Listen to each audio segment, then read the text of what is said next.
All right, guys, welcome to another episode of Stay Fearless, the Fearless Sports Performance Podcast. Today we are joined by Payton Alexander. Payton played ball at Loyola University New Orleans, where he etched his name all over the Loyola record books during one of the best careers in program history. Those accolades include second in home runs all time, second in RBIs all time, second in runs all time, second in triples all time, third in hits all time, and third in stolen bases all time, seventh in doubles all time, and eighth in batting average all time. He also racked up first and second team all conference selections, a Conference Player of the Year award, an All American honorable mention selection, and a Dr. Leroy Walker Champions of Character Award, which is one of the most prestigious awards in the NAIA, awarded to the baseball player that embodies core values, athletic achievement, and academic success most successfully in the nation. Now Payton is taking on medical school. Payton is a natural leader, a relentless worker, and one of the best humans and friends I've ever known. Payton, I couldn't be more excited to have you on and share your experiences and insights with our listeners. Thank you, Alex. Thanks for having me, man. I'm really looking forward to it. It's going to be great, man. So, obviously, you were incredible at Loyola, putting together one of the best careers in program history. Tell me about your college baseball experience, your routines, your mindset, and what made you so successful. Yeah, I mean, a lot of that, it was a lot of ups and downs. It was a lot of my baseball experience, not just at the collegiate level, but kind of growing up, and it was a really big roller coaster, I would say. In high school, wasn't the biggest kid. Didn't really hit for power, didn't really hit a lot of home runs, so I wasn't really extremely heavily recruited out of high school. Um, and I felt like I had a huge chip on my shoulder, like going into my senior year. Thankfully, I mean, Loyola was only one of two official offers that I had in high school, the other one being a junior college. And I picked the New Orleans route mostly because of the initial culture we had. And it was like I knew I wanted to go to medical school at some point in my life, and I knew that Loyola's academic program would kind of set me up best for that. And so I was kind of more so thinking for my career after baseball with that decision, but it ended up being such a phenomenal athletic decision as well. And it didn't really come to fruition until kind of those last couple of years that we played together. And coming in my freshman year and kind of where the program was at in my head, it was like I want to be the guy. I want to be able to perform. I want to play as a freshman. And, as an 18-year-old coming in with all the distractions that New Orleans had and kind of how our team was really set up, that it wasn't necessarily focused on baseball. I didn't really have a huge professional mindset. And it was kind of, I wanted to enjoy college, and enjoy the nightlife of New Orleans that a lot of programs don't necessarily have. I mean, I know a lot of the listeners probably can think of New Orleans and you think of Bourbon Street and the nightlife and sports and everything like that. And so kind of as I matured age-wise, the biggest thing for me where it kind of shifted in mindset was when I was able to mature mentally, and on the back end the last 3 years, starting in 2020 when Coach Kennedy and Bruce arrived, and it was all about how do you become a professional on and off the baseball field. And that kind of helped me not only improve my academics as a subset of it, but it was like I was more in tune with my body and what I needed to do to be ready and what I needed to do to be successful at that school, and within our program, it was like your personal success was a subset of your professionalism and how the team kind of meshed and everything like that. And so it was all over the place from really bad down in the dumps to highs of the highs were and out away from the NAIA World Series. And so we were able to experience a lot, from going, I can't remember off the top of my head, but I want to say it was like 3 and 19, 20 something in conference, I think, the year before Coach Kennedy and Bruce arrived. And then it was like the next year, the best year that we had in program. And of course, got cut short with the pandemic and everything. And it was like, that was kind of the huge like stepping stone for us.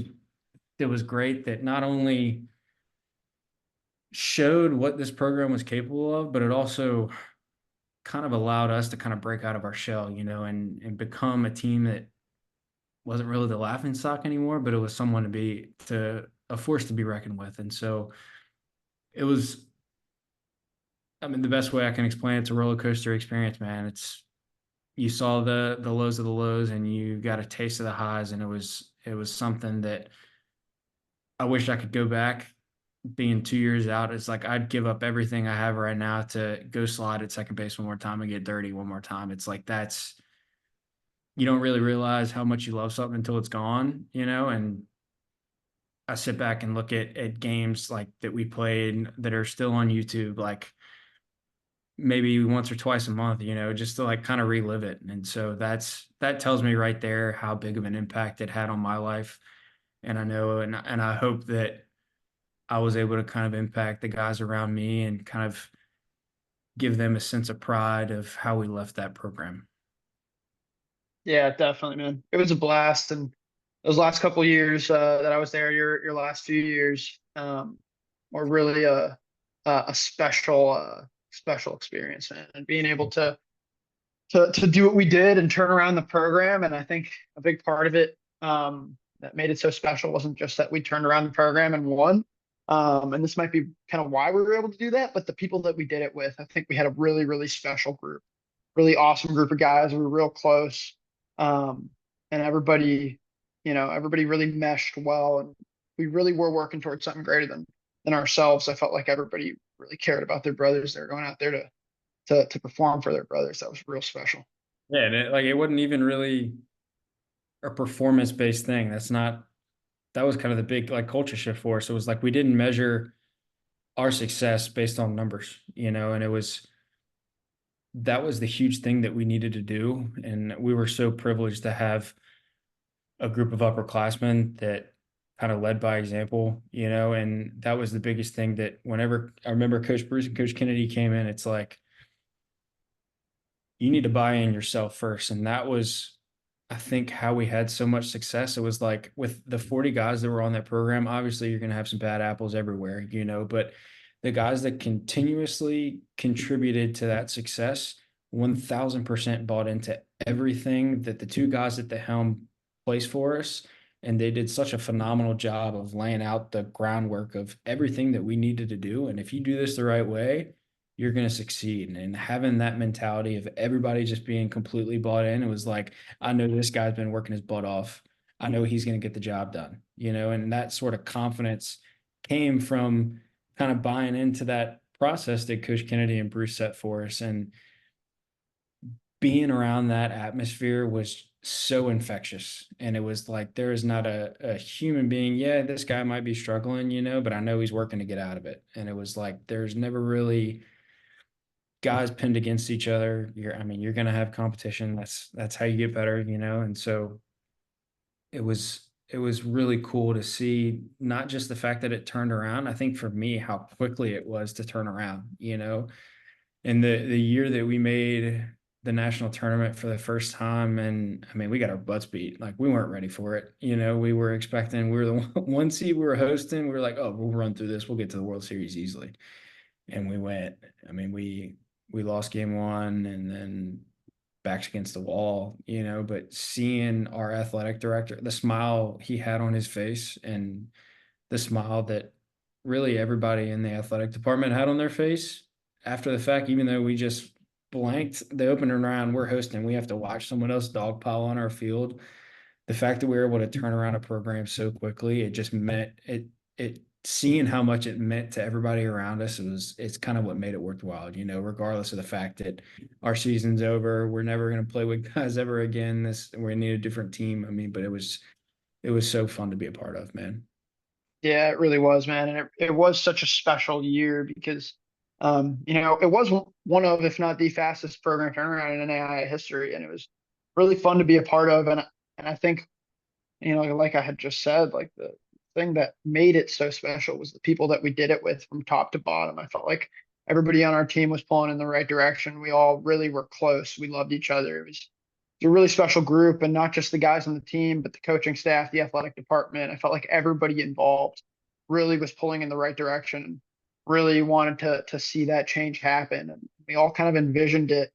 And then it just took kind of us earning our own respect and then going out there doing the work, putting everything in and going out there and making it happen, kind of seeing our kind of the dreams and the visions that we had all come together. It made it all worth it. It was so special to be part of that and see everything we had talked about and more come to reality. Because I mean, I had high ambitions, but to turn around a program that quickly and get as far as we did, that was really special, really, really awesome part. It's cool to see that like that's the norm of Loyola baseball now. I mean they made a run again this year. Mhm. They went to Kentucky and they faced a really good Cumberland's team that hits the crap out of the baseball. And we had the privilege of seeing Steven Still like as a freshman come in and everything that he's been able to accomplish and seeing how much he's grown mentally and how much of a better pitcher that's made him too. And it's cool to sit back and see it from a third person perspective that culture has kind of continued on after us. And I mean, I couldn't have asked for any more. It's like, how do you define like success of their career when like people ask me that? And it's like, look at what our program's doing now. Look at where it was whenever we got there and look at where it is now. And it's like the national tournament, getting to the World Series is now expected. It's not a hope. It's not a wish. It's not a dream. It's like, we're going to get there. We're going to bust our tail to get there. And being able to feel like we had such a huge role in that is so gratifying. And that's when people ask, it's like, what's the best thing that happened in college? It's like seeing the powerhouse that Loyola has become now. And it's like, instead of a team coming into New Orleans and pretty much having an off weekend because they get to play us, they get to throw off because we're not going to score runs. We're going to give up 15 runs. Our team ERA is 9.5 and our batting average is borderline below the Mendoza line. And now it's like, you've got three guys on the top of the lineup that are over 350, one that's over 415. You've got your one and your two that have a sub 2 ERA. And it's like, these dudes are legit, and it's no longer a cupcake weekend for anybody, whether you're coming to New Orleans or whether they're going to you. It's like, you're going to get an absolute dogfight that weekend. And that's just so awesome to see. Yeah, man, it's really cool to kind of I've been part of that and see, because I remember my freshman year coming in. This moment, I've talked about it before on the podcast, and it was a very profound moment for me. Very like, left an impact on me. I remember my freshman year, we lost a game in conference tournament, and one of the seniors, I was pretty pissed about it. Um, Said something along the lines of like, man, we can be better than this. Like we have talent, we have, potential. And one of the seniors was like, hey, this is Loyola, like get rid of your expectations. Like it's not going to happen. It'll never happen here. And I mean, I guess, my personality is the type of person that fueled me even more to be like, nah, like I'm going to find a way to change this and we're going to be better. And I I'm bet. going to get everybody on the same boat. But Yeah. I remember that was such an impactful moment for me because it made me so mad. And now looking back and knowing like, all right, like I was right, I wasn't delusional, and we did something, and being able to kind of look back and be like, man, like that we really did do it. Um, it's special, man. It's really cool. Like it's not it's an experience that not many people get to be part of and to see that happen, not just performance wise, but the culture, the type of people, the way that we handled our business, the way that we lived our lives. Loyola baseball used to have a reputation that was not good, just as human beings. Yeah. And now I feel like it's total opposite. The group that we had at the end there was really a special group, not just of good baseball players that were good at playing baseball and training for baseball, but good human beings, good people that really were close, that did things the right way, that cared about people, that cared about each other. And that's what made it so special, man. And so that culture change was such a big culture change and such an amazing experience. So what do you see were like the key things that made that happen? And what's your perspective on the culture change and how we did it? So, I mean, if you go back and look at the rosters that we had, say my first 2 years, where we're bottom of the league. Everybody thinks it's a crapshoot of a weekend. You look at that lineup and you look at kind of the numbers and everything, and it's like top to bottom. I mean, that those teams had some athletes. Like, do not get me wrong at all. Like, they had some absolute raw talent, top to bottom in that lineup. And it was like, what's the difference? It's like, where do you go from a team with talent that's does not perform to, I would say, 3 years in a row, starting in 2020. I graduated in 22, obviously the year after you. But it's like, what's the difference with those 2 years that has talent, the back 3 years that has talent, but one went to a national tournament, obviously didn't do too well. The next year, you get walked off in the bottom of the ninth with a 3-run home run and a 3-2 count with 2 outs. All you need's one more strike and you're going to the World Series. It's like, where's the difference? Where's the disconnect there?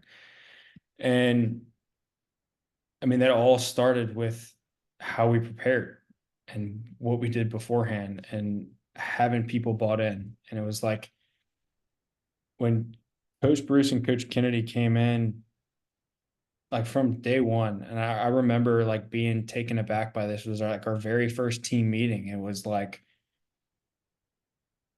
it's got to start with respect, and Coach Kennedy was like, we're not going to go anywhere first off until I can earn your respect. And it was like, to see someone at the helm like that have that much humility from the jump was something we never had, and that immediately grabbed so much attention. Was like, this dude's not coming in here and expecting us to just do cartwheels around the outfield 14,000 times just because he said so. It's like, I'm going to come. I need to earn your respect first. And that was such a huge, like, okay, all right, let's go. And then it was like, now where are our goals? It's like, it was never make it to the tournament. It was never win a World Series initially. It was like, our mantra that year, that like we had a full season and we made it to the tournament. And I know you probably know where I'm going with this. I see you smirking a little bit. It was earn respect, 2 words. We had it posted in the locker room. We had it posted in the dugout. And it was like, that is what we're going to do. We're going to earn respect of our opponents. But in order to do that, I need to earn your respect as a head coach. You need to earn respect of yourself as a player. And that was such a huge different look at life. And that's where like kind of our mindset really started. It was like, we're going to earn respect. How do we do that individually? How you go about your business in the classroom, how you go about your business in the weight room, how you go about your business on the field. Once we figured out, hey, we're pretty dang good, there's our respect. All right, let's go prove it. And we go and we take 2 out of 3 from the number 4 team in the country. We sweep a team that has been to the World Series the last 2 years, and it was like a huge flip. It was like, okay, now people are starting to talk about Loyola in a different manner. Here we go. Now everything's clicking, and that was such a huge thing for us because we took it step by step. And I've always kind of looked at life this way. It's like, you can't, like, this saying is like, Rome wasn't built in a day, it's brick by brick. You can't build a house without that very first brick, and then you add a second one, then a third one. It's like, you do really good on your test. That's brick 1. You hit a new PR in the weight room. That's brick 2. You go 3 for 3 in the inter squad. That's brick 3. You get your first collegiate hit. That's brick 4. And it's like, those things just keep building, building, and building and building. And it was really such an awesome thing to see everybody just completely 1000% bought in, and trust that we had in our 2 coaches was, I don't know if there's a program. I mean, I'm sure there's people that'll say, I trust this guy with my life, but it's like, being a part of that, you want to say that the trust that everybody had for the guy next to you, the guy behind you, the guy in front of you, the head coaches. It's like that amount of trust and respect for yourself was kind of what helped us propel into an area where who cares if you go 0 for 4, right? We just be the number 4 team in the country. What was our goal? Earn respect. Did we earn respect? You damn right we did. And I remember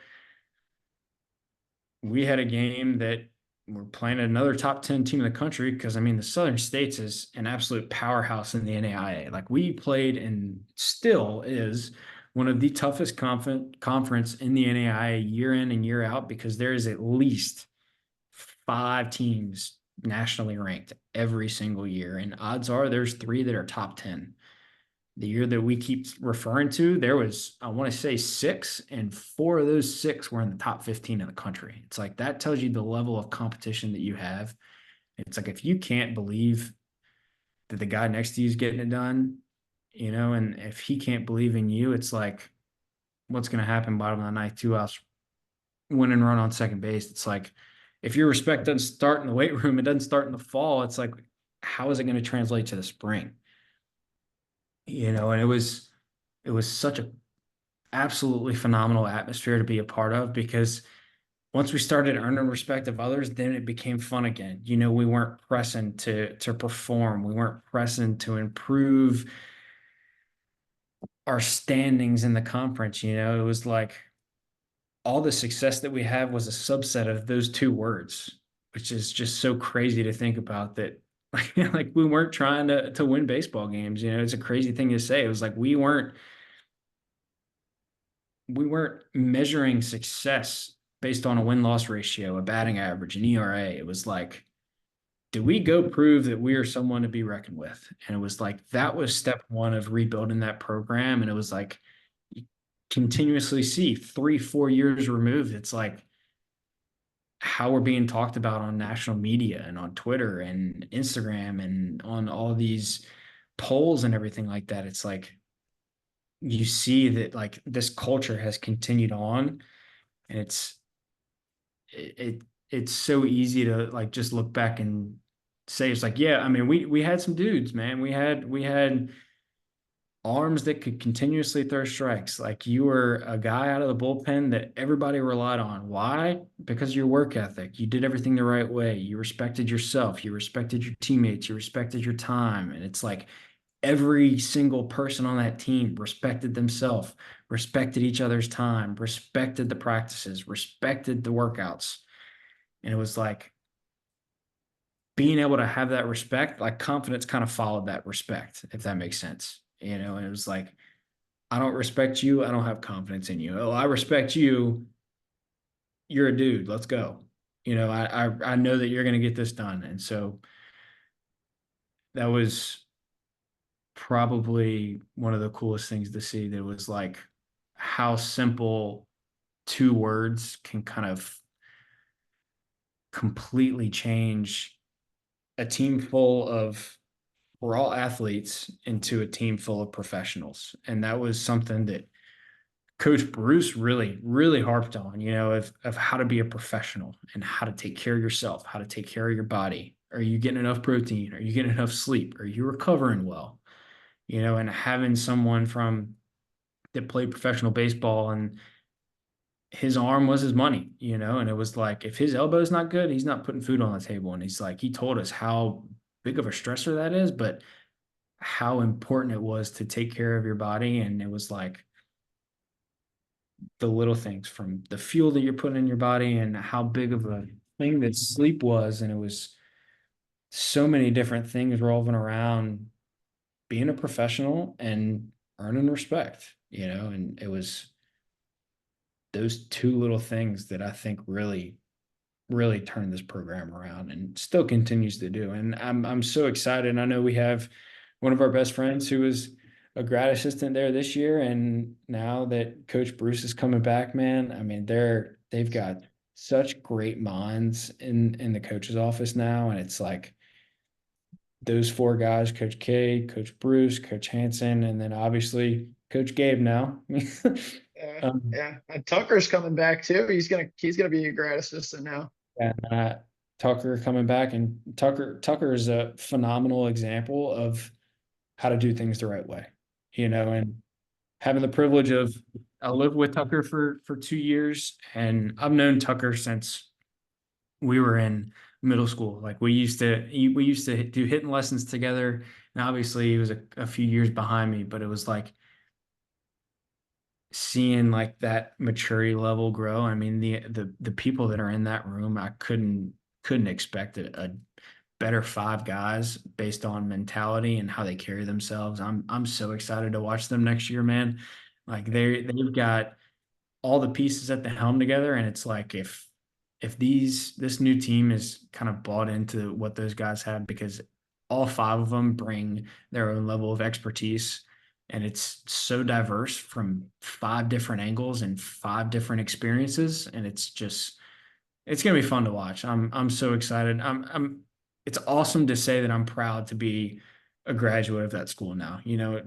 Talking to a lot of different people like after the fact, and it's like, yeah, I went to Loyola, and they had whenever they did that kind of news article on us, and they had old players like kind of reach out to us, and I know two reached out to me, like Alex Lorenzo, who's littered in the record books at Loyola and just an absolute freak of nature in the box. He did so many great things for that program, but he was in a culture that was kind of like, I hate to say it was really a losing culture. It was, we're here to get our degree, we're playing baseball on the side.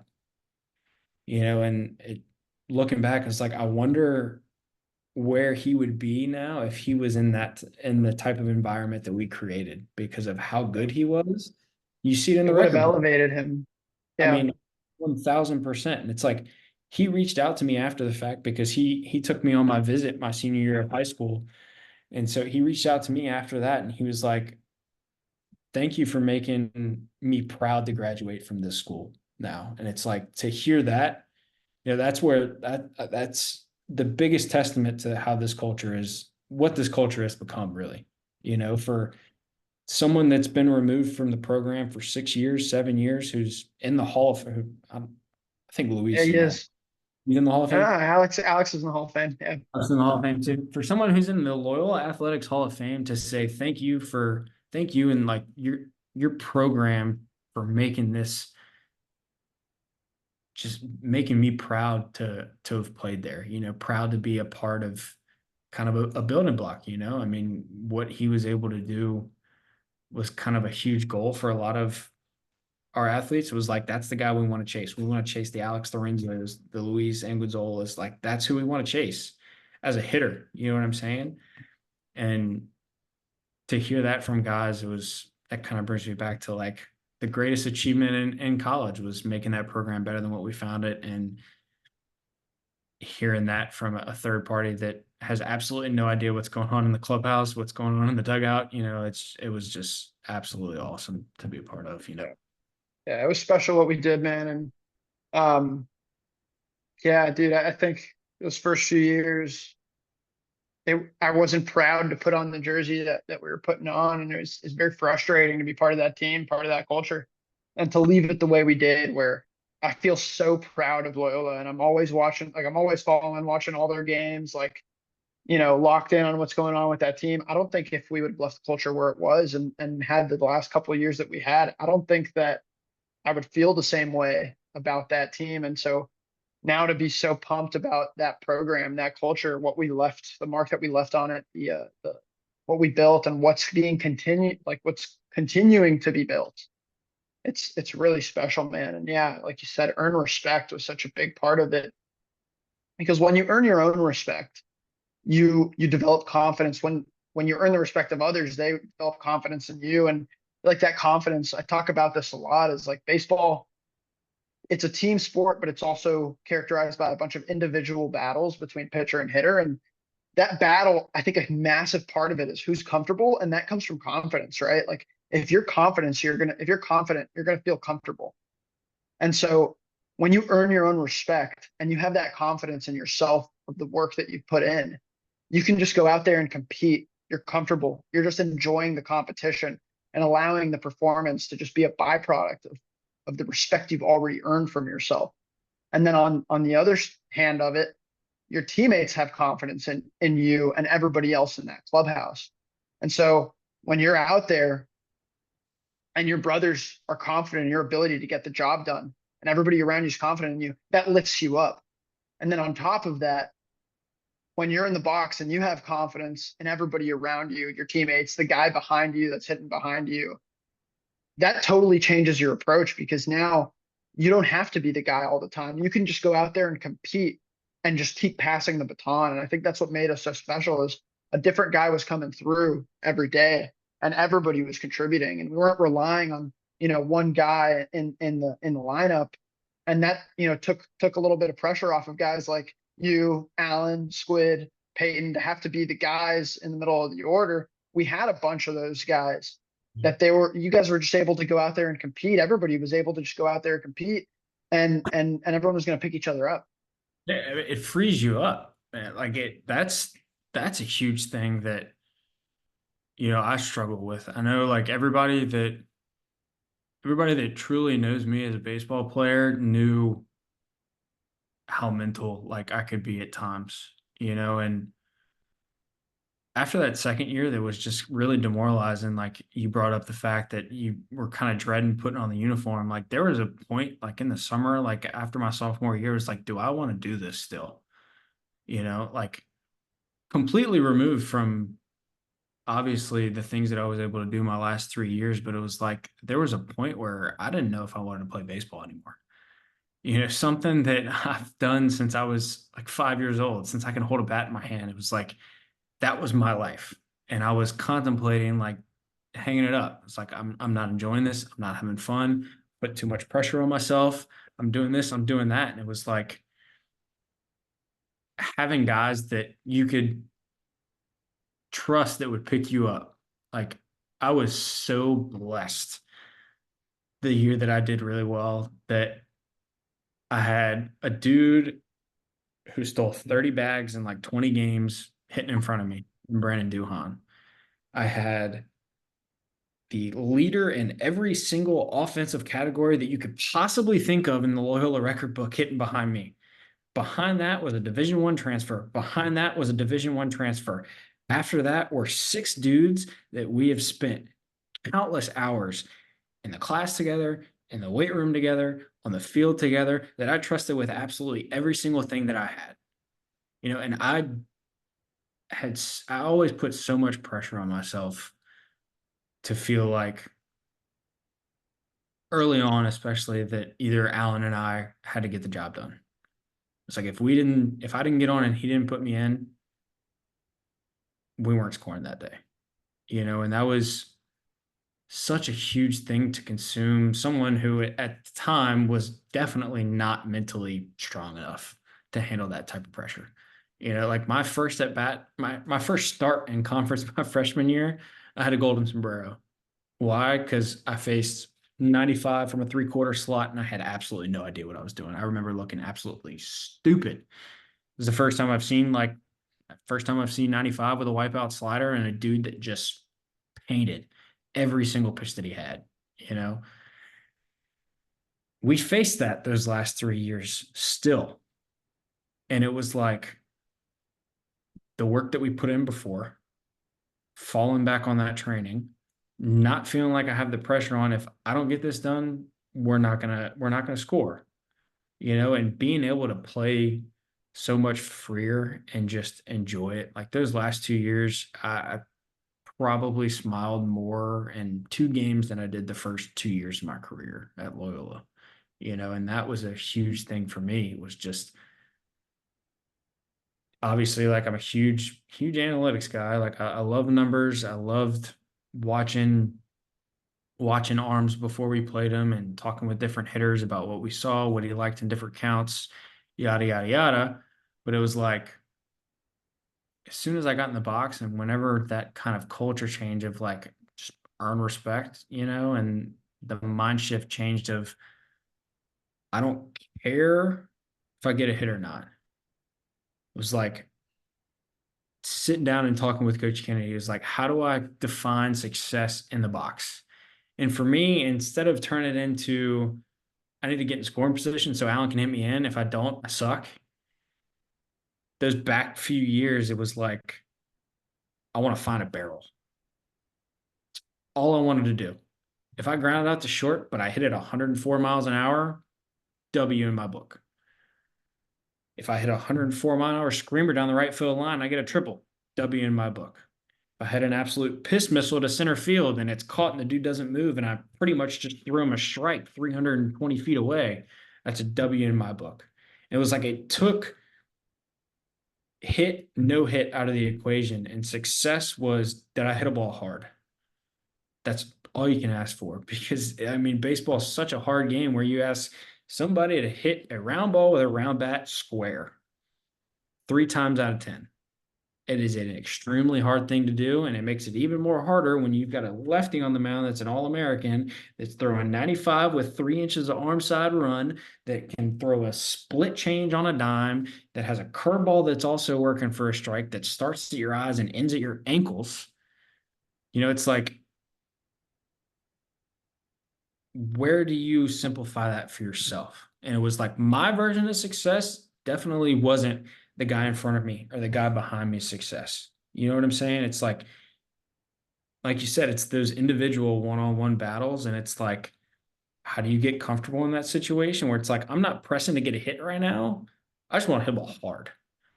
It's like on that back end, like when I started hitting really, really well, especially against good pitching, it's like I stepped in the box and I had the routine in the box. I'd kick the dirt back and forth, like knock my cleats in the ground 3 times because like my number was 3 and I was pretty superstitious. I still am, you know. So I did everything in threes. I did a triple knot on my shoelaces. I like fixed my glove 3 times, whatever it may be. But like I had that routine that first off made me comfortable. Like you said, like I was comfortable in the box. And then I was such a head case of like trying to think of, what do I have to do to get this run in? I need to get a hit here. I need to do this. I need to do that. No. Once I figured out what success was for me, and that was a barrel per se, or hitting a ball hard, once I got in the box, I was physically saying out loud, and I probably aggravated the hell out of some catchers those last 2 years. And I was physically saying barrel, barrel, barrel, barrel, barrel, barrel, barrel, over and over and over and over and over again throughout the entire at bat. It's the only thing I would say to myself. And it was like, it calmed me down. It simplified an extremely difficult game. It gave me a purpose of what I wanted to achieve. And like, you're not gonna hit a ball hard every single time. But it was like, I'm now expecting success in the box. I'm not waiting for it to come to me. I'm going to get it myself. You know, and that was a big thing that Coach Kennedy like preached to the hitters. It's like, go hunt. Don't be defensive. Be aggressive. And I know you can take that on the mound too. You know, it's like, I'm going to attack this dude with a fastball in his hands and get him uncomfortable and then pop a slider on the outside corner 3 inches off the plate. Strike 3, see you later. You know, it's like that killer mindset, not only in the box, on the mound, at shortstop, in center field, wherever it may be. It's like, once you get off your heels, which I think where a lot of the culture change like kind of shifted us off our heels and put us in attack mode, and we're go, go, go, go, go, go, go. I'm going to earn respect. We're not going to wait and hope that they respect us after this weekend. No, we're going to go get it. You know, and that was, now I'm kind of just rambling, you know, at this point, but I mean, that's. Yeah, but that was huge, man. It's like we shifted the mindset to like essentially from victim to victor, right? It was, I'm not going to be a victim of, and we used to talk about the umpires are against us, this and that, whatever situations, the wind, whatever. And when we change it to, no, we are going to earn respect. We're going to go get it. We are good enough. We've put in the work. We're going to go get this win. We're better than this team. We're going to be in attack mode. We're going to be in control, despite the odds, despite if we were actually better or not. Yeah. It totally shifts everything because it puts you in a position where you're confident, you're in control, and the other guy is uncomfortable. And I think that's a massive part of winning, is who is comfortable and who isn't comfortable. And just controlling what you can control too. Like you said, you can't control what an umpire zones is. Like you can't control a call in the field. Like we're in the NAIA, we can't sit here and tap our ears after we get thrown out at second base for a review. It's like, what can you control? Your mindset, your attitude, how you handle failure, and everything like that. And that's a huge thing with baseball. It's like, especially in the position that Loyola is in the NAIA, we don't have the luxury of all these things that you see on ESPN. And it's like you don't really have that in high school either, because I know a lot of high school guys listen to this too. It's like you don't have that instant review unless you're playing at IMG. And it's like having the ability to just take the guesswork out of an umpire's hands. That was a big thing that I remember us talking about a bunch. It's like take the question out of play. Just go strike them out. Just go hit a double, so you don't have to slide at second base. And that's what came that killer mindset. It's like we were prey for years. I mean, this program has been prey for borderline since it was created. And it was like we turned into a predator, and it's like predator to prey. It's like, what's the difference? It's like, I'm just trying to survive. I'm curled up. Don't beat me too bad. To I'm going to go whip your ass. Yeah. Yeah. I remember that last year, if an umpire missed a call on me and he didn't give me a strike, it was almost a guaranteed out. Yeah. Because that put me in a mindset that it was like, oh, okay, you're not gonna give me that. All right, that's it. I'm not missing a spot for the rest of the at bat. Like it's gonna be obvious right back after you. And part of that was I mean, I kind of took a little bit of crazy mindset. I was a little bit nuts, but I needed that, and I feel like that's so important. Is like having that almost like delusional confidence, not delusional, but like an overconfidence of like, all right, like, I'm in control. It makes such a big difference where you're able to flip that switch and put yourself in a mode that it's like, all right, like I'm not going to miss a single spot. Like I'm going to execute everything. And then when you don't execute, not taking that as, this emotional response and just allowing it to drive you to. And one of the things I did a lot is like, if I missed a spot on a pitch I needed to execute, I was going right back to it. I wasn't shying away from it because like, oh, I'm not going to miss that twice, and that comes from, the confidence you have in the work you put off the field. But, let's say it was an 0-2 count and I needed to throw a slider and I was way too far off the plate. I was like, all right, the next pitch, like, I'm not going to bow down, and pull back. It's like, no, I'm gonna be the dominating force here. I'm gonna execute that pitch. Let's go right back to it, because I missed it, I almost have even more confidence that I'm not gonna miss it again. Yep. And that's, I feel like that's such a huge part of playing. Is like, how do you have that? How do you build that confidence in yourself and your ability, and to where when things don't go your way, it's like an automatic, like, okay, now I'm even more locked in and the chances of me succeeding are even higher.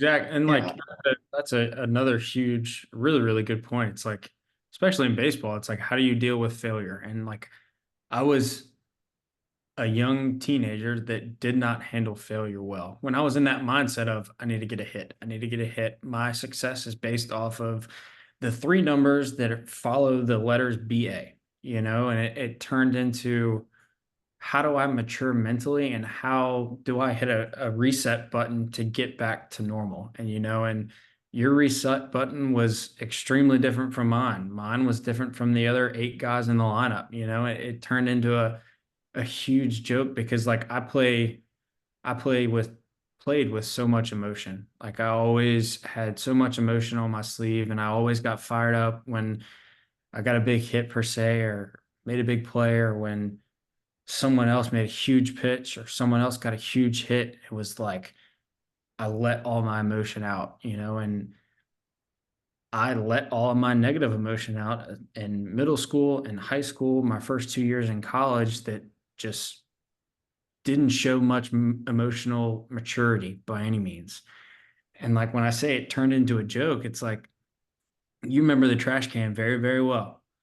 And it was like, if I made an error or if I struck out on a pitch that I didn't need to, it was like I'd go put my batting gloves or my glove in the trash can, and then everybody would like just start laughing, like, what the hell is this dude doing? But for me, it kind of made light of the situation. It was something that made me laugh, and was kind of like a huge reset button, like where, oh, it's not my fault, it's the bat's fault, and it kind of like reset to me, like, okay, I'm good, mentally, I'm good. It's the bat's fault, whatever, I'm good. And then it turned into like a huge thing, like the last like year or two, where if I struck out, it was like somebody that was a pitcher that wasn't in the game would go grab the trash can, put it right next to the dugout for me to put my bat in like immediately after, and everybody's starting laughing, and that I felt for me, I guess seeing it from like a perspective of everybody, whether they were making fun of me or not, which they probably were because I was a head case, I was an emotional hand grenade waiting to go off, at all times. But it was like, even in a big situation, like just to see that and see the dugout, like just have like this huge sense of relief, because I got a guy behind me that is first in everything. Like, we're cool. We're good. This dugout's so good. We got confidence in the next guy. I got confidence in the next guy. I hit my reset button real quick. We're ready to go. And it just, I felt like that action kind of turned into like kind of a symbol of relief, for everybody, because it took the stress out of the situation for a lot of guys. Cause I know a lot of people were laughing and like joking about it, but they might not have realized it. But I felt like, looking back on it now, it was like the dugout got less tense because we were laughing, and it wasn't like we're not locked in, we're joking around, like we don't care about what's going on, it was kind of like, we're good. Yeah, we're having fun while still competing fiercely, competitively, and being locked in. Just because you're competing and locked in doesn't mean you can't enjoy the game around you and be okay with failure. That doesn't mean not being competitive and just allowing yourself to fail, but it means, hey, when you fail, this is a game of failure. It's part of it. All right, on to the next. And yeah, and I think you had built such a great in those last couple of years, you had such a great way of handling that and succeeding and getting yourself locked in and getting yourself in a place where you're able to succeed. And not just that, but also the way you led the team, and you definitely became a clubhouse leader and team captain. Part of that came from your performance, of course, but a lot of that came from your ability to lead and bring the best out of the guys around you. And so, like, how did you handle that responsibility? And what were your focuses and strategies to be successful in that role? Well, I never really took it as like an extra role or any added pressure, and I think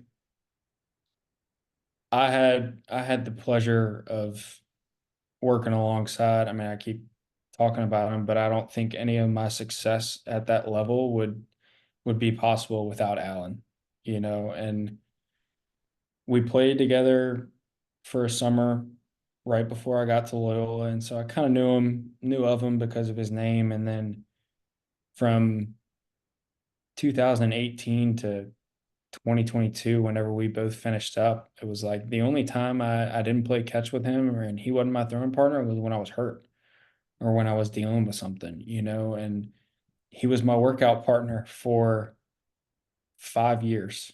And I mean, I'm 5'10", 5'11", maybe with cleats on, 180 to 200 pounds at any given time. And this dude's 6'4", 240. He's deadlifting 700 pounds. It's like, I'm not as strong as him. I'm not as powerful as him. I'm not this, I'm not that. But you know what that did? It kind of gave me a competitive edge. We talk about competitiveness and having it in all assets of your life. Alan and I, throughout our entire undergrad career, like, we were both on the track to go to medical school. That was a competition. It was like we helped each other get better. We took anatomy together. We took our chemistries together. We did everything together. We threw together. We worked out together. We hit together. I learned from his swing. He learned from my swing. I learned from his mindset. He learned from my mindset. And the list goes on and on and on. But when you like talk about like leadership and like those early 2 years on, and I know he talked a little bit about like that pressure of if I don't get the job done, like we're not going to score runs. And like that's kind of how I felt too. And so I don't think either of us necessarily wanted to see on our chest. I know we don't have that, but just metaphorically speaking, and I wasn't necessarily a vocal leader, like my vocalness came from my emotion. Like if I got a big hit and I'm pumping up the dugout from second base, or I score a huge run and I'm coming in the dugout getting everybody fired up, where I felt like I did a lot of my leading per se was how I went about my business. And that was kind of a subset of how Alan went about his business too, because I feel like both of us were kind of placed into that role of these are the guys you kind of want to look up to. And we never really thought of it that way. Like I didn't really, not really, I didn't treat anybody as like lesser than me. You know what I'm saying? Like, and that's where a lot of leaders kind of fall into that trap is like, I'm better than you. You've got to do it the way I do it, and it was never either of us asking someone to do something they didn't want to do. And it was like, if you're in a position of leadership and it's like the guys under you, like younger than you, not necessarily under than you, because like I know all of us thought of each other as equals and as family, as brothers. Like, it was like Coach K asked us to earn his respect. And, I think like subconsciously, that's kind of what I wanted. Like if I wanted to be a leader, it's like I need to show these guys that they can earn like, or that I can earn their respect too. And how do you do that? It's going about your business the right way, and it was workouts in the middle of the season and Alan and I are throwing around weight like it's nobody's business. And, I'm walking out of there feeling like I can't even move. I remember we were maxing out on squat and I think we had a scrimmage that evening and I was trying to beat him. I had no business. Like I knew I wasn't going to squat more than him. Like he's going to squat at least 100 more pounds than me. This dude's got tree trunks as legs. But it was like, I'm going to go get him. I'm going to go beat him. And I remember like I got close. I think it was like, I say close, like I think it was like 50, 75 pounds under him. And I remember we had a scrimmage that day and I could not physically walk. Like I think I spent the next 3 days just jogging around the field while everybody was practicing because I had so much lactic acid in my body that I could not physically sprint by any means necessary. And it was a fun competitive atmosphere that I feel like I always found myself as a leader just leading by example. It's a Tuesday, dog beat hours of the spring. We just played 4 games and we've got an inner squad off a machine, but I'm still going to give you 130,000%. And I'm going to expect that out of you. It's like, it was kind of like an unwritten rule in my mind. It's like, if I want the guys next to me to bust their ass and get us to the point that where we want to go, why are they going to do that? Why would I expect them to do X, Y, and Z if I'm not doing X, Y, and Z 100%? You know what I'm saying? It's like, if someone's not necessarily leading vocal, like they can still lead by example. And that's something that I always prided myself on. It's like, there was a point, like my 5th year, that we're like in the fall, like the last week of the fall or something like that. And hit a ball in the gap and it's like I stretched it into 3, and Coach Kennedy brought that up after the fact. And that's kind of where I realized that a lot of these guys are kind of looking at how I handle my business, and it's like, sure, like I've been someone that's contributed to this team and has proved that I can put up some numbers. I've got no business stretching a fall inner squad off a machine, ball in the gap into a triple, head first slide. I can easily just pull up, easy double, hope somebody hits me and I can jog, but it's like, if I didn't stretch that into a triple, like if we're talking broad speaking, if I didn't stretch that into a triple, how would I expect the guy next to me to stretch that into a triple? And it was like,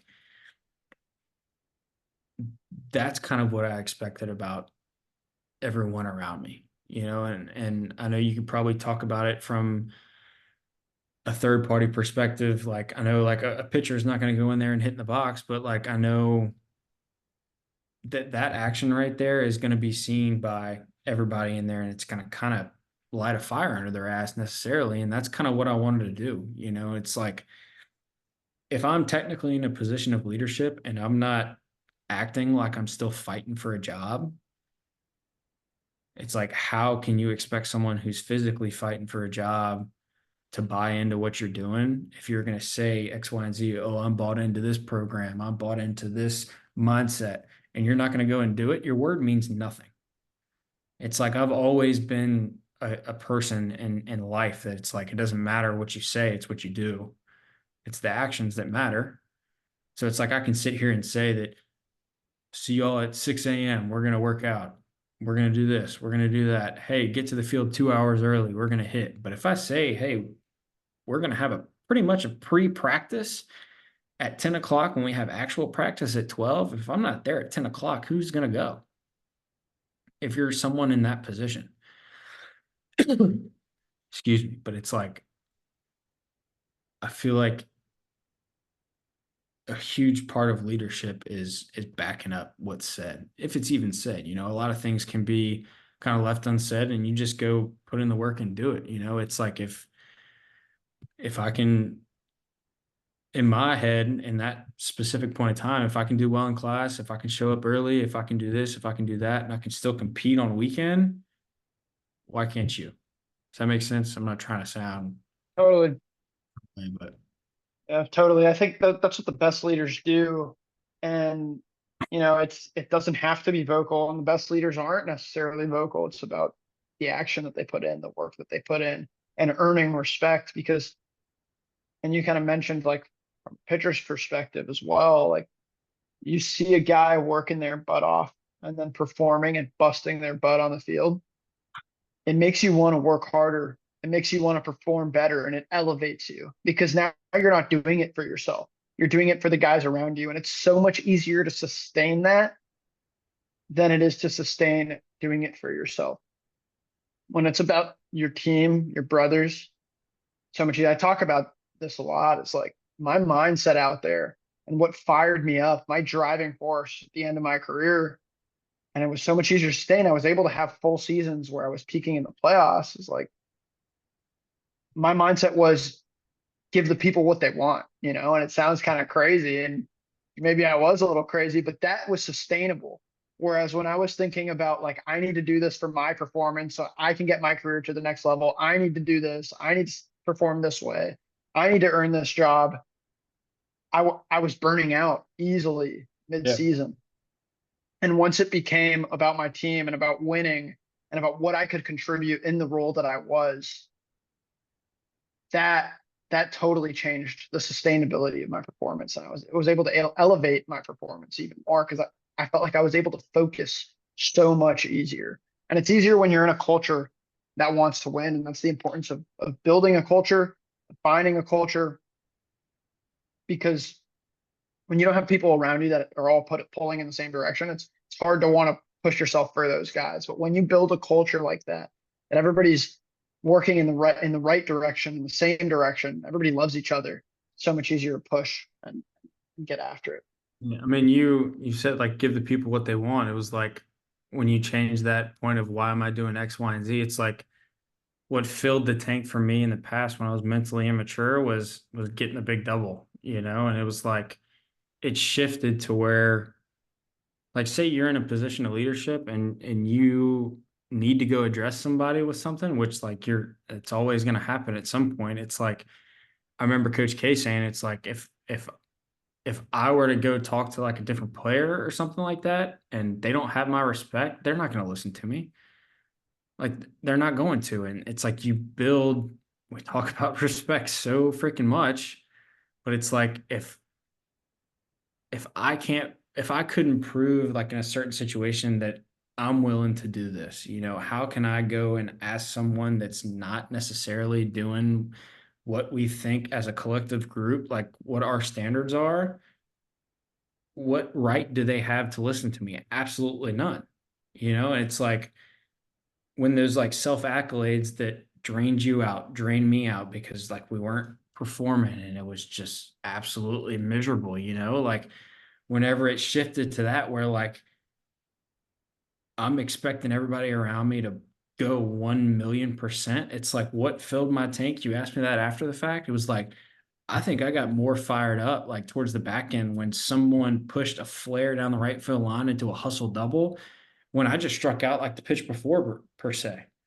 Like that filled my tank up more than a self accolade would. And it's like seeing the success around me was so intoxicating from you giving the people what they want, a huge strikeout, and you come screaming off the mound.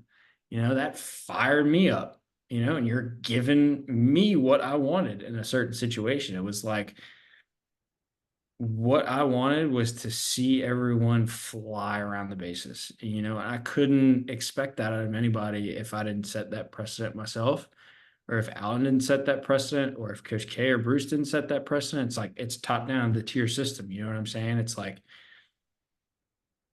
I didn't get the hustle double. You did. Hell yeah, brother. Hell freaking yeah. It's like that. That was a success for me, like on the back end, which was that's what made me enjoy baseball even more. Was it's like it's the most individual team sport there is. Like you said, it's like I can't save you from 95 in the box from the dugout. Only you can. It's like, but you can save me from the absolute terrible at bat that I had before if you turn a double that a right fielder bobbles and you take the extra 90. Like that not only fires me up, but that's going to fire up the dude who's on the mound too. That's an extra run for him. That's some more cushion. It's such a beautiful game where something so individual can just affect so many different people at so many different levels and so many different facets of the game. I mean, it's why it's pretty biased, but best sport in the world. Yeah, it is, man. I love it, man. I love it. So switch gears here. I do want to ask you about, so while you were at Loyola, you kind of served as a utility defender and played multiple positions. This includes shortstop, third base, second base, outfield. So what's your perspective on playing multiple positions? And how do you overcome some of the obstacles presented with being a utility defender and staying prepared at multiple positions? Yeah, that was a challenge in itself, man. Like I remember at one point I was carrying around 4 gloves at all times. Like I had a third base glove that was a 12 and a quarter, I think, just for some extra range. I had my 11.5 middle infield glove. I had a first base mitt. I had a outfield glove that was 12 and 3/4. It was crazy, but it was fun, and defensively, that was, if you sit back and look, I mean, defensively was kind of my weak point of the game. And I don't know if the utility had something to do with it, maybe because like I was battling injuries, especially when I was bouncing around a ton, and you commit so much time to hitting or pitching. It's like you've got one thing to work on when you hit. It's for me, it was find a barrel, and it was very difficult initially, those first few months where I was innings 1 through 4, I was in left. Our shortstop came to pitch. I bounced around to the infield. We had an injury. I bounced to third. Like I remember, I played 4 positions in one game in a conference series on a Sunday, and it was do or die. Like it was split 1-1 in the beginning. It was versus the number 8 team in the country, I think, at the time. And I remember I was a nervous wreck. I think it was the first time that I kind of had an opportunity to play those positions at a time. And when you commit so much time to your craft on the mound or so much time to your craft in the box, it's like you would expect someone to commit equal time to that craft defensively as well. It's pretty easy to sit and take 1,000 ground balls, say at shortstop or at third base. But I found myself where I finally found a groove to where pregame, in order to feel confident in all those positions, it was like, which one do I enjoy the most? And I loved outfield. I love just flying around. I love airing the throws out, and it was like I would always end in the outfield. And I'd start like one group at third, split time in the middle infield, and I'd finish the last two groups or one group in the outfield and finish on a high note for me, especially, and it was kind of mentally, it was like, I want to end defensively where I know I'm not, like, it's my weak point. It's like I want to end the happiest, sort of say. And it was pretty time consuming. Like I remember right after COVID, like Coach Kennedy came up to me and was like, "We're gonna give you a shot at shortstop." And I was like kind of taken aback. So I was like, "I'm slow. Have you seen my fielding percentage, sir? Are you sure you want to do this?" He's like, "Yeah, let's give it a shot." And it kind of it took away a lot of like the guesswork out of it, because he was like, "We're gonna stick here and you're gonna figure it out," and it was failure after failure after failure. But having the ability to kind of stay there and get comfortable in that one spot was such a huge thing. And it's like you take defense the same way you take hitting or the same way you take pitching. It's like it takes time. You've got to commit, you've got to work on your craft, and I always thought that I was such a really good baseball mind, to where even if I was in left, I knew where the ball needed to go. And it was such a big relief too, especially when I was playing outfield, because it was like ball's hitting the gap. I know the plays and I know where the positioning needs to be. So I don't even need to look and see where these guys are. I know where they expect to be and that sort of thing. And it took a lot of pressure off, you know, being a utility. It was really, really, really cool to not really limit myself to one area, and it was really, really fun to be able to bounce around and have that ability to. And it was kind of, when someone asks you to jump, you really say how high. It was like, you play outfield today? Sure. You play short today? Sure. You play third today? Sure. You want to play second today? Sure. It was really cool. Once I finally got in that groove of, I'm comfortable here. I played third base my first 2 years. I was comfortable there. I played second base first couple of years, was comfortable there, was really comfortable in the outfield because that's what I played in high school, and once I finally felt comfortable at short, it was kind of just, where you need me, where are we going, who's pitching today, where am I going to go, and it was really good to kind of have the ability to kind of anticipate that too, because I knew that, say our shortstop's pitching on Sunday, okay, Saturday I can take some time. I know I'm going to play infield, and it's a really cool opportunity for anybody out there who's a Swiss Army knife, and it's a really big statement, in my opinion, to have that ability to play multiple different positions. But you also don't need to neglect all four of them per se. I think if you're going to be a Swiss Army knife, you've got to commit some extra time to each position every single week, and looking back, I think that's something that I wish I would have done a little bit more, and I didn't really say Monday's going to be my outfield day, Tuesday's going to be my third base day, Wednesday short, Thursday second. So I'm good for the weekend. You know what I'm saying? And so it was kind of just like, wherever you need me, let's do it. I can do it, So I think probably the biggest advice for any utility guys out there, it's like, it's a really big responsibility. And I don't think I realized kind of the gravity of that responsibility until I was a little removed from the game, that I need to prep at all four of those positions. Like, I'm starting at all four of those positions at every single day, if that makes sense. It's like, you don't say I had 100% for a week, and say each week I put 25% at all four of those spots. But the guy who's just playing first base, he's giving 100% over there. Who do you think is going to be better? first baseman, right? So it's like it took me a while to kind of find a way to, I might not be able to give 100% at each four spots. It's like, but how do I give more than just dividing it equally? Because that never really made me a better baseball player.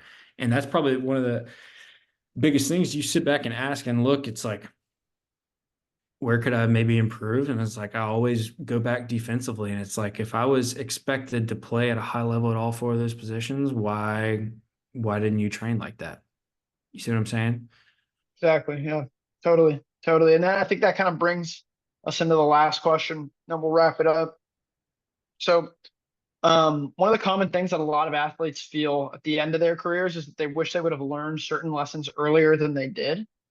What are the most valuable lessons you learned along the way that are important for young athletes to know before it's too late? I think the biggest thing is learning what works for you the best. And I think I took too long to kind of figure that out. I mean, I battled with an ankle injury, shoulder injury, a hip injury that I had surgery on before the last year, and it turned into a kind of a grind just to be loose. I felt like I was a 70-year-old man in a 22-year-old's body at one point. And so something that kind of shifted that gear that I wish would have shifted a little earlier was I remember sitting on the couch watching the 2019 Masters and Tiger Woods after battling all the injuries that he had a really awesome like kind of post round interview where it was like, yeah, I didn't really shoot too good on the range, blah blah blah blah. I mean, the dude went on to win the Masters, and they're like, so do you normally hit good on the range? Do you normally hit bad? Do you take that to your rounds? And he's like, well, he asked the reporter, he's like, what are you doing on the range? And the reporter goes, warming up. And so he goes, after every range session, I sit and ask myself before I go play around, am I warmed up? Yeah, I accomplished what I wanted to do, and early on, I think I realized this maybe a little too late. It was my pregame BP. It was like if I didn't hit good, I took that with me to the game. If I didn't feel good, I took that with me to the field. It's like you fall back onto your work and your practice and the respect that you have for yourself, that and that confidence that you have the killer instinct to succeed. It's like, why are you taking your warm up per se as a gauge of how you're going to perform, you know? And so that was a huge thing that I kind of saw maybe a little too late after the fact, but that was something really cool that I think a lot of like young athletes can kind of take that with them. It's like, especially pregame, it's like you can have all this confidence during the week and then your pregame BP and you're facing a big arm and then you can't hit a ball out of the turtle and you're just demoralized. And then you follow that up with an 0 for 4 and you're like, well, what the hell happened? You took the negativity with you. Are you loose? Are you warmed up? Yeah, okay, I'm good to go. I had a great week. Let's go. Who cares? Flush it. And that's kind of another thing that goes along with that kind of mental maturity and accepting failure, that it's going to happen. But um, I think that would have kind of benefited me a little more if on any given morning, if I weren't hit good pregame BP or I made a couple errors before the game, that I wasn't like, oh, I can't feel a ground ball now. Oh, I can't hit a baseball now. Are you loose? Does your body feel good? Yep. All right. Who cares? Move on. Let's go. Let's go to work. So I think that, and just, man, enjoying it. Like I started smiling too much way too late, having all that pressure on me.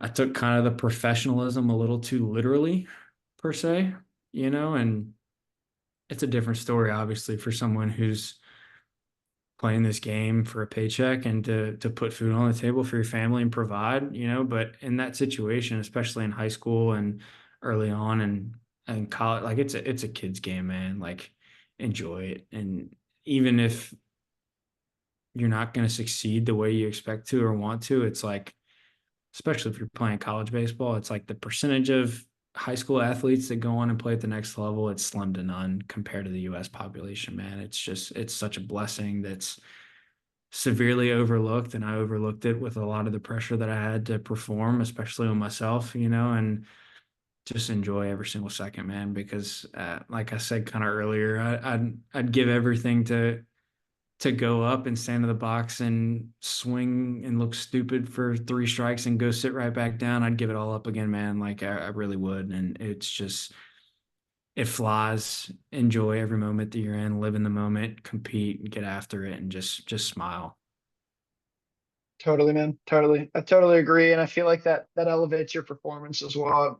And I felt like the biggest change that I made that last season, when I really broke out and had like a really good full season, was that I was just going out there enjoying the game. And I developed that mental maturity to know, all right, like I'm Alex, the individual who does all these awesome things. And I also happen to love playing baseball and enjoy baseball, but baseball wasn't my identity. I wasn't putting all this pressure on myself to succeed. I was just going out there having fun, competing, enjoying the freshly cut grass, the conversations, hitting fungo, talking crap, and of course, competing fiercely and competitively and being locked in. But it wasn't about my performance and all this pressure anymore. It was just about going and doing what I love. And my performance was totally elevated by that. Yeah. Don't forget about why you started playing the game. Don't forget about why you continue playing the game. Why? Because you love it, right? It's not, Definitely. you're not going to be judged at the gates with your batting average or your ERA. You know, it's you're going to be judged by your happiness. And I found happiness in sports and was privileged and blessed enough to be able to compete at the level that I did. And not a lot of people can say that. And so having that ability to kind of self-reflect and look inward and just be like, am I having fun? No. All right. How can we get back to being a kid? You know? Totally. Yeah, totally agree, man. I think that's a good spot to end it off on, man. It's been a pleasure having you. I think we talked about some really awesome stuff, really insightful stuff. I'm glad you're able to kind of share with our listeners a lot of your experiences and insights. So, for everybody listening, hopefully you can get something out of this, learn, and take it with you and make it your own. So, for all y'all, stay fearless.